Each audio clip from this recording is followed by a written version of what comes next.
Jusqu'à 9h, Good Morning Business.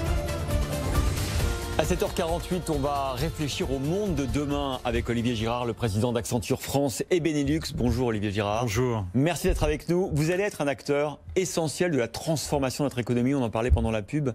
Parce qu'évidemment, on est tous les deux inquiets de cette transformation, de cette crise. Ça va pas être off et on. Vous êtes d'accord? On va pas reprendre la vie comme avant le 15 mars et tout ne va pas repartir comme avant. Il va y avoir des ruptures, des crises. L'accélération de la transformation. Tout à fait. Je crois qu'il y a 3 phases dans cette crise. Il y a eu une première phase qui est derrière nous et c'est une bonne nouvelle, c'est la phase du choc, de la sidération, où il fallait s'occuper de la santé du monde, de nos collaborateurs. Et on rentre dans cette deuxième phase qui dure 12, 18 mois, 24 mois, on ne sait pas, dans laquelle on apprend tous les jours, il faut rester modeste. On est dans un niveau d'incertitude qu'on n'a jamais connu dans tous les secteurs d'activité partout dans le monde. Et là, on va apprendre par paliers progressifs à retourner à ce qu'on appelle, nous, le nouveau normal, qui sera le monde d'après, qui reste, je pense, à inventer largement. Et qu'est-ce qui, selon vous, va être accéléré par cette crise dans les mutations et les transformations? Ce que nous disent nos clients, ils veulent plus d'agilité, ils veulent pas abîmer ce qu'ils ont mis des années à construire dans des modèles où la mondialisation les ont aidés à atteindre des optimums de coûts en particulier, parce qu'il faut jamais perdre de vue qu'au bout, il y a le portefeuille du consommateur et le pouvoir d'achat. Et l'optimum de coût, c'est aussi l'optimum de la supply chain et de la globalisation. Voilà, donc on va construire ce que j'appelle un monde fait de nouvelles combinaisons. Il y aura du lointain, il y aura du proche, donc des supply chains ou des chaînes logistiques lointaines, des chaînes logistiques proches. On va refaire du stock, on va reproduire près de la consommation. Il y aura de l'homme et de la machine, plus de technologie, mais plus d'humains aussi. Il y aura le meilleur du local, le meilleur du global. Il y aura plus de responsables, plus de tout ce que, pardon, Olivier Girard, tout ce que vous dites là, parce que là pour le coup, global, local, humain, machine, il faut choisir, non? Non, c'est des nouvelles combinaisons qu'il faut inventer pour tirer profit du meilleur des deux. Et voilà, il y a un optimum coût à conserver. Sur l'optimum coût, c'est intéressant, par exemple. C'est une opportunité unique pour réindustrialiser la France, cette situation. Mais vous y croyez, ça? Si avec les structures fiscales qui sont les nôtres, on va pouvoir réindustrialiser? Grâce au travail de Pascal Cagny et d'autres, la France était en tête des classements sur l'attractivité. C'est vrai, formidable, vous avez vu numéro 1. Ouais. C'est un résultat formidable, ça. On n'y croyait pas il y a 4-5 ans et pourtant on a fait ça. Donc ça veut bien dire que la France a des atouts. Elle a des atouts avec il y a des secteurs où les entreprises françaises sont des leaders mondiaux.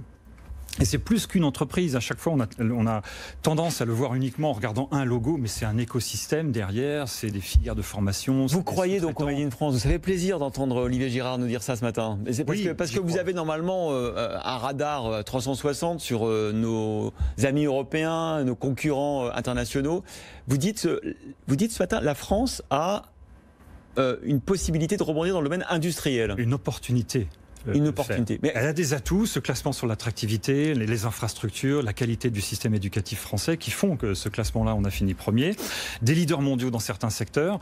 Maintenant, ce qu'il faut faire, parce que c'est une opportunité, il y a beaucoup de choses à faire, c'est faire les bons choix d'investissement, c'est-à-dire l'argent public qui est déversé par les gouvernements, les banques centrales, il doit aller en face de secteurs d'activité où il y a une vraie demande. On discutait pendant la publicité du vélo. Voilà l'exemple d'un secteur où il y a des nouveaux besoins. Ouais, mais c'est là qu'il faut mettre les investissements. Et puis nous, les entreprises, on doit aussi faire les bons choix d'investissement. Et je pense qu'il y a un dernier enjeu sociétal qui est gigantesque enjeu de formation autour des métiers du numérique. Parce que la transformation numérique, on en parlait aussi, c'est une évidence aujourd'hui. Et c'est là qu'il faut investir dans la formation. Alors il y a des opportunités, mais il y a aussi des dangers. On sait bien qu'il y aura des morts dans cette crise, des emplois qui vont disparaître, des plans sociaux, peut-être le retour d'un chômage structurel en France, massif. Vous craignez ça? C'est une vieille maladie française, malheureusement, ce chômage de longue durée. Et il est probable, malheureusement, que la crise qu'on traverse va affecter ça également. Et c'est là qu'il faut être dans la protection.